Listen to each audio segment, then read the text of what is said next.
বারাণসীতে শ্রীমান মহাপ্রভুর চরণতলে শ্রীল সনাতন গোস্বামী পাদ তিনি তার মনের কথা নিবেদন করলেন।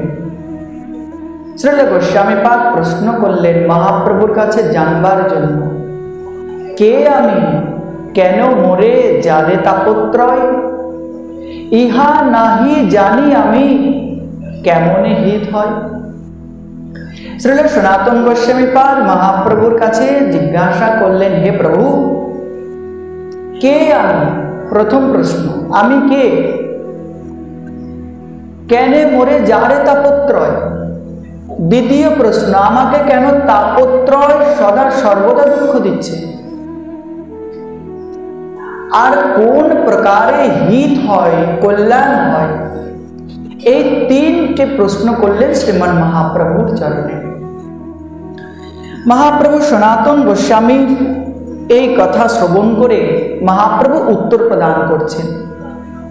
শ্রীমান মহাপ্রভু বললেন, জীবের স্বরূপ হয় কৃষ্ণের নিত্য দাস, কৃষ্ণের তটস্থ শক্তি, ভেদাভেদ প্রকাশ। শোনো সনাতন, জীবের স্বরূপ হয় কৃষ্ণের নিত্য দাস। শ্রীল সনাতন গোস্বামী পাদ বললেন নিজের কথা, আমি কি? আর মহাপ্রভু জানালেন সমগ্র জীব জগতের কথা, সবার কথা। বস্তুত এ প্রশ্ন সনাতন গোস্বামী পাদের নয়, মহাপ্রভুর ইচ্ছা শক্তি মহাপ্রভু সনাতন গোস্বামী পাদের হৃদয়ে সঞ্চার করেছেন। আর মহাপ্রভুর ইচ্ছাতে, মহাপ্রভুর কৃপা শক্তিতে সনাতন গোস্বামী পাদের হৃদয়ে এই প্রকার প্রশ্নের উদ্রেক হয়েছে, তাই মহাপ্রভুর কাছে জানতে চাইছে। বস্তুত জগৎ জীবকে জানাবেন বলে শ্রীমান মহাপ্রভু স্বয়ং এই লীলার প্রকাশ করেছে। মহাপ্রভুর এই সনাতন শিক্ষা সনাতন জীবের জন্য, সনাতন গোস্বামী পাদের এই শিক্ষা সনাতন শিক্ষা, যা প্রতিটি জীবেরই জানা প্রয়োজন। মহাপ্রভু বললেন, সনাতন, জীবের স্বরূপ হয় কৃষ্ণের নিত্য দাস। অর্থাৎ কেউ যদি আমাদের বলে তোমার পরিচয় কি, আমরা দেহের পরিচয় দেব, আমার নামে, আমার পেশায়, বাড়ি এখানে। কিন্তু মহাপ্রভু সেসব পরিচয় দিলেন না। দেখুন, যদি দেহের পরিচয় প্রকৃত আমি হই, রামদাস নামক কোনো ব্যক্তি মারা গেছে, তখন তার পরিবারের সবাই কান্নাকাটি করছে, হায় রে সে চলে গেল। স্ত্রী বলে, হায় রে স্বামী চলে গেল। পুত্র বলে, হায় রে বাবা চলে গেল। মা বলে, হায় রে আমার সন্তান চলে গেল। তো রামদাস যে ব্যক্তি, তার দেহটা তো ঠিকই আছে, এই তো শুয়ে আছে সম্মুখে, তাহলে চলে গেলটা কোন বস্তু? আদৌ ভক্তগণ, জীব বলতেই দেহটা জীব নয়, এই দেহের অভ্যন্তরে যে চেতন সত্তা থাকে তার নাম জীব। তাই মহাপ্রভু পরিচয় প্রদান করছেন, দেখো সনাতন, জীবের স্বরূপ হয় কৃষ্ণের নিত্য দাস। অর্থাৎ জীব বলতে শুধু মানুষ নয়, পশু পক্ষী কীট পতঙ্গ এর সবাই জীব। আর এই সমস্ত জীবের স্বরূপ কি? ভগবান শ্রীকৃষ্ণের নিত্য দাস। এই হলো জীবের প্রকৃত স্বরূপ। অর্থাৎ শ্রী ভগবানের সঙ্গে জীবের অবিচ্ছিন্ন একটি সম্বন্ধ। ভগবান শ্রী গোবিন্দ গীতায় তাই বললেন, মমৈবংশ জীবলোকে জীবভূত সনাতন। অর্থাৎ এই জীব সকল আমার অবিচ্ছিন্ন সনাতন অংশ, নিত্য অংশ। মমৈবংশ, মম যুক্ত এব যুক্ত অংশ মমৈবংশ। অর্থাৎ জীব নিত্যই আমার অংশ, এ সনাতন, চিরন্তন। কিন্তু যদি প্রশ্ন করা হয়, জীব শ্রী ভগবানের কেমন অংশ? ভক্তগণ, অংশ দুই প্রকার, এক ছেদ্য আর হলো অচ্ছেদ্য। যেটাকে ছেদন করা যায় সেটা হলো ছেদ্য। দেখুন, আমাদের এই দেহ থেকে আমাদের হাতটাকে ছেদন করা যায়, কিন্তু দেহের একটি অংশ হাত, তথাপি একে ছেদন করা যায়। অতএব এটি দেহের অংশ, কিন্তু ছেদ্য অংশ, একে বিভাগ করা যায়। কিন্তু আমাদের দেহে যে বুদ্ধি আছে, ওই বুদ্ধিটা কি? বুদ্ধিটা কিন্তু অচ্ছেদ্য। বুদ্ধিটাকে আমাদের দেহ থেকে বিচ্ছিন্ন করতে পারবেন কেউ? তো কেউ পারবে না। অতএব বুদ্ধিটা অচ্ছেদ্য অংশ। তো প্রশ্ন, ভগবানের সহিত জীবের কেমন সম্বন্ধ, কেমন অংশ জীব? না, জীবের সহিত ভগবানের সম্বন্ধ হলো অবিচ্ছিন্ন অচ্ছেদ্য সম্বন্ধ, অর্থাৎ বুদ্ধির সহিত যেমন দেহের সম্বন্ধ, ঠিক সেই প্রকার জীবের সম্বন্ধ শ্রী ভগবানের সঙ্গে অবিচ্ছিন্ন, একে কখনো ছেদন করা যায় না। তাই মহাপ্রভু বললেন, জীবের স্বরূপ হয় কৃষ্ণের নিত্য দাস। জীব হলো ভগবান শ্রীকৃষ্ণের নিত্য দাস। তো নিত্য দাস কেন? নিত্য শব্দের অর্থ কি? ত্রিকালা অবাধিতত্বম নিত্যত্বম। নিত্য তো সেই বস্তু যে ভবিষ্যতে থাকবে, বর্তমানে আছে এবং অতীতেও ছিল, এর নাম নিত্য, অর্থাৎ শাশ্বত সনাতন। অর্থাৎ মহাপ্রভু জানালে জীব হলো শ্রী ভগবান শ্রীকৃষ্ণের অবিচ্ছিন্ন নিত্য সনাতন অংশ। তারপরে মহাপ্রভু বললেন, কৃষ্ণের তটস্থ শক্তি ভেদাভেদ প্রকাশ। কোন শক্তি? তটস্থ শক্তি। আচ্ছা, তটস্থ শব্দের অর্থ কি? তটস্থ শব্দের অর্থ তীরও না, আবার জলও নয়। আবার তীরও বটে, আবার জলও বটে। তাকে বলে তট বা তটস্থ শক্তি। অর্থাৎ ভগবানের সহিত জীবের কেমন সম্বন্ধ? না, তটস্থ শক্তি সম্বন্ধ। ভগবানের বহিরঙ্গা মায়া শক্তির দ্বারা জগতের প্রতি আহ্লাদিত হবে, না ভগবানের অন্তরঙ্গা শক্তির দ্বারা ভগবানের সেবায় নিয়োজিত হবে, এ জীবের উপর নির্ভর করছে। ভগবান জীবকে স্বতন্ত্র বুদ্ধি প্রদান করেছেন। জীব জানে যে আগুনে হাত দিলে যে হাত পুড়ে যাবে, এ ছোট্ট একটি বালকও জানে। ঠিক সেই প্রকার ভগবান জীবকে স্বতন্ত্র বুদ্ধি প্রদান করেছে যে বহিরঙ্গা মায়া শক্তির দ্বারা তুমি কি সেই সংসার সমুদ্রে নিমজ্জিত হবে, না ভগবানের অন্তরঙ্গা শক্তি স্মরণ কীর্তনের দ্বারা, ভগবানের চরণ সেবার দ্বারা সেই গোলক বৃন্দাবন প্রাপ্ত হবে। তাই জীব হলো ভগবানের তটস্থ শক্তি। তাই বললেন, কৃষ্ণের তটস্থ শক্তি ভেদাভেদ প্রকাশ। ভেদাভেদ মানে কি? ভেদাভেদ শব্দকে সন্ধি বিচ্ছেদ করলে হয় ভেদ যুক্ত অভেদ।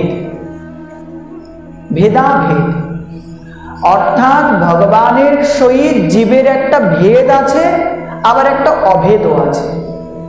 বলি কেমন সেটা? যেমন ধরুন, সূর্যের থেকে কোটি কোটি কিরণ নির্গত হয়। সূর্যের যেমন তেজময় শক্তি আছে, তার কিরণের মধ্যেও সেই প্রকার তেজময় শক্তি আছে।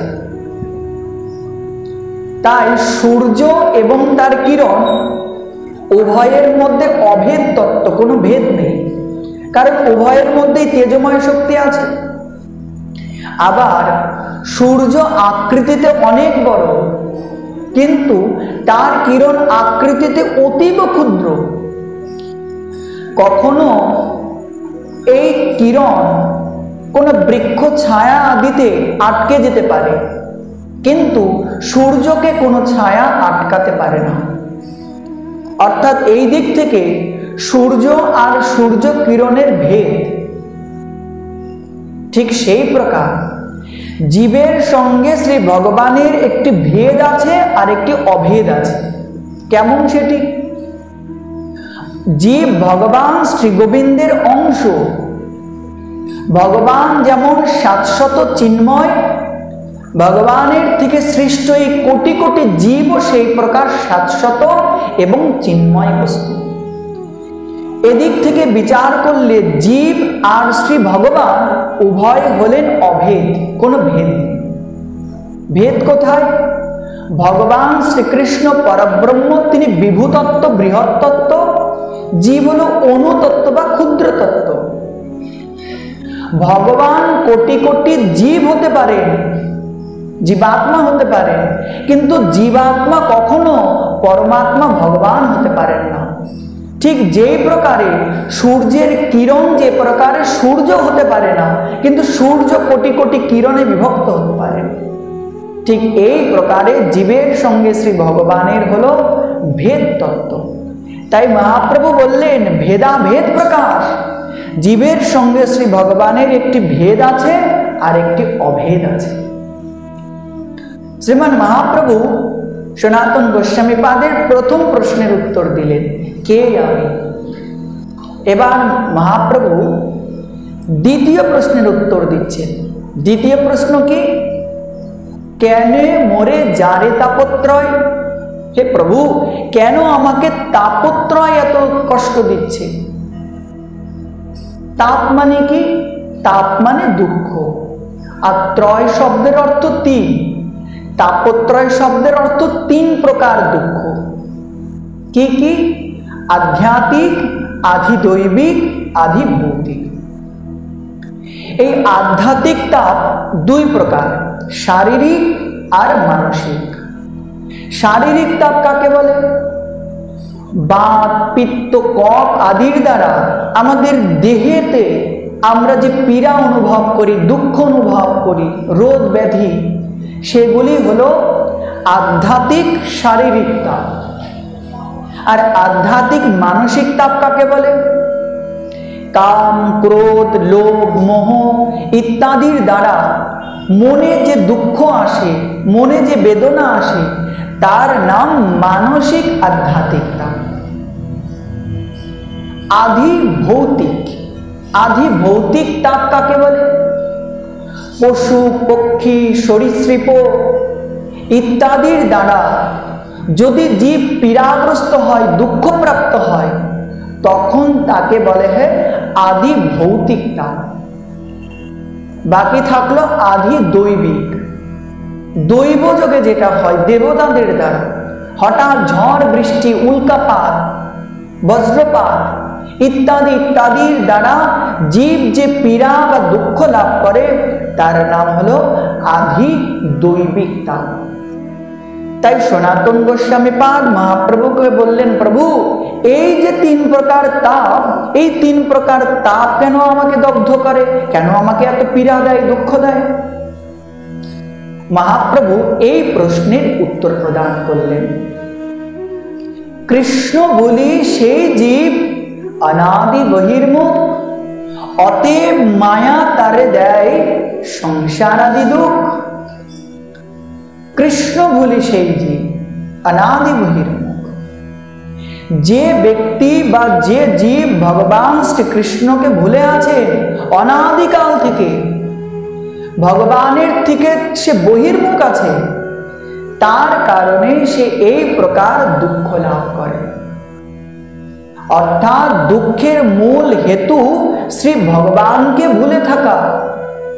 আমাদের দুঃখের মূল তো একটাই, যে আমরা শ্রী ভগবানকে বিস্মৃত হয়ে থাকি।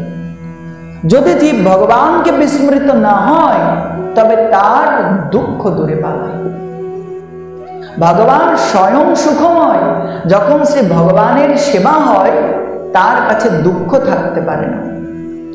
অর্থাৎ কৃষ্ণ বলি সেই জীব অনাদি বহির্মুখ, অতএব মায়া তারে দেয় সংসার আদি দুঃখ। যেজন ভগবান কৃষ্ণকে ভুলে থাকেন, তখন মায়া কি করে?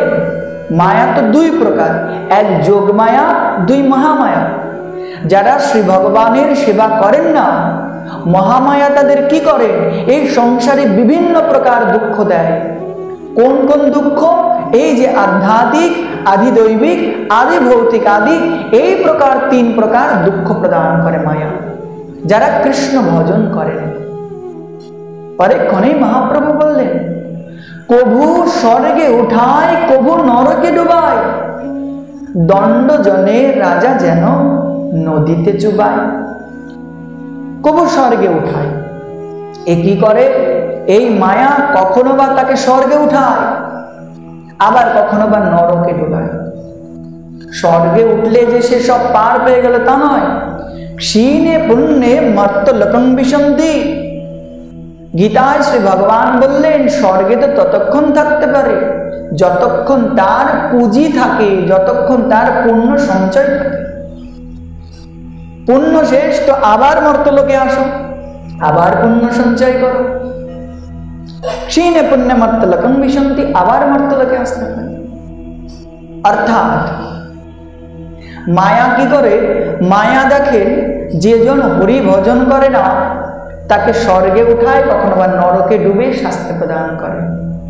একটা উদাহরণ দিলেন এখানে। প্রাচীনকালে রাজাগণ দণ্ড প্রদান করতেন। কিভাবে না, দণ্ডপ্রাপ্ত ব্যক্তিকে তার গলায় একটি বাঁশ দিয়ে বেঁধে জলের মাঝে নিয়ে গিয়ে তাকে জোর করে জলের মধ্যে চুবিয়ে রাখা হতো। প্রাণ প্রায় যায় এমন সময় আবার তাকে উঠাতো। সেজন্য এই প্রাণ ফিরে পেল, এই বায়ু পেয়ে, অক্সিজেন পেয়ে।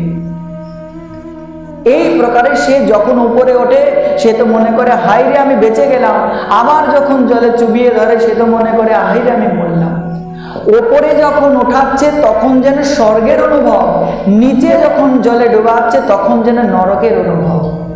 বস্তুত সেই ব্যক্তি না জীবনের সুখ পায়, না মরণের দুঃখ থেকে নিবৃত্তি পায়।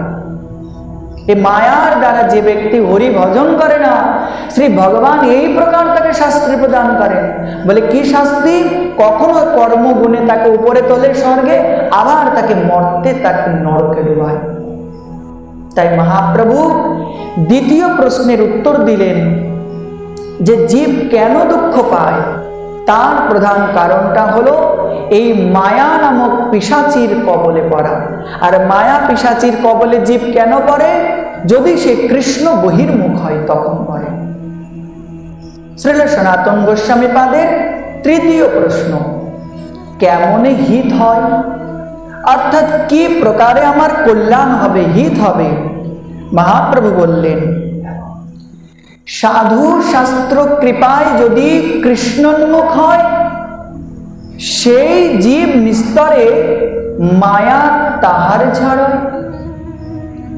সাধু কৃপায়, মহৎ কৃপায় কোনো ব্যক্তি যদি কৃষ্ণোন্মুখ হন তবে কি হয়?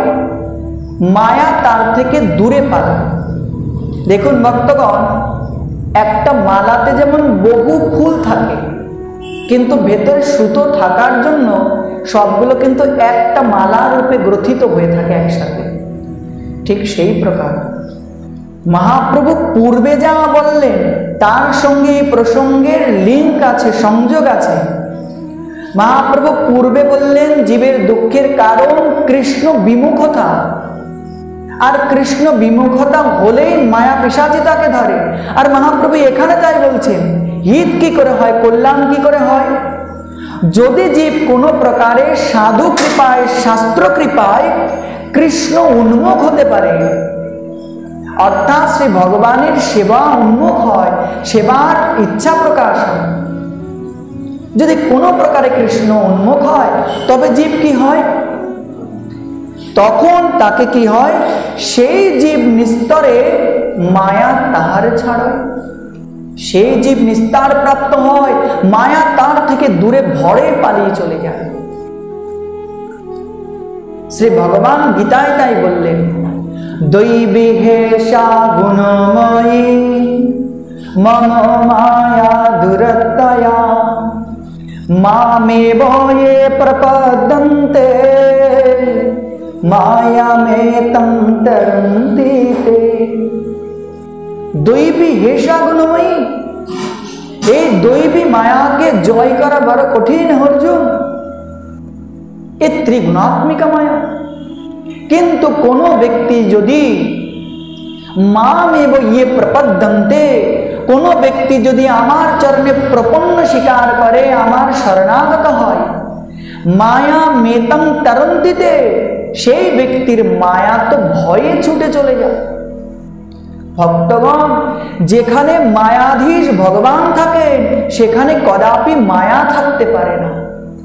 আরে সেই ভগবান তো মায়ার অধীশ্বর, আর মায়া হলেন তার চরণের সেবিকা।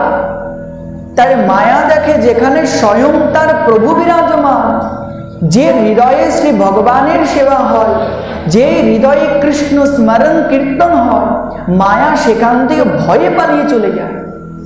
সেই জীব নিস্তরে মায়া তার ছাড়ে, মায়া থেকে ছিঁড়ে পালায়।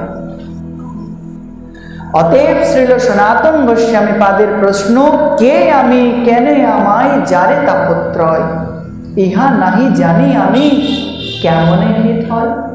মহাপ্রভু এই শ্রীল সনাতন গোস্বামী পাদের তিনটি প্রশ্নের উত্তরে শ্রীমান মহাপ্রভু সনাতন গোস্বামী পাদকে লক্ষ্য করে সমগ্র জগৎবাসীকে জানালেন কোন প্রকারে জীব মায়ার কবল থেকে উদ্ধার হতে পারে, কোন প্রকারের দ্বারা জীব মায়ার বন্ধন থেকে মুক্ত হয়ে সেই রাধা মাধব নিতাই গৌরের চরণারবিন্দ লাভ করতে পারে। তাই ভক্তগণ, আমাদের প্রত্যেকেরই জানা উচিত এবং প্রত্যেকে এই ভজন করা উচিত, যার দ্বারা আমরা প্রকৃত আমিকে জানতে পারি এবং শ্রী ভগবানের চরণ সেবার মাধ্যমে মানব জীবনকে যেন আমরা সকলে সফল করতে পারি। হরে কৃষ্ণ।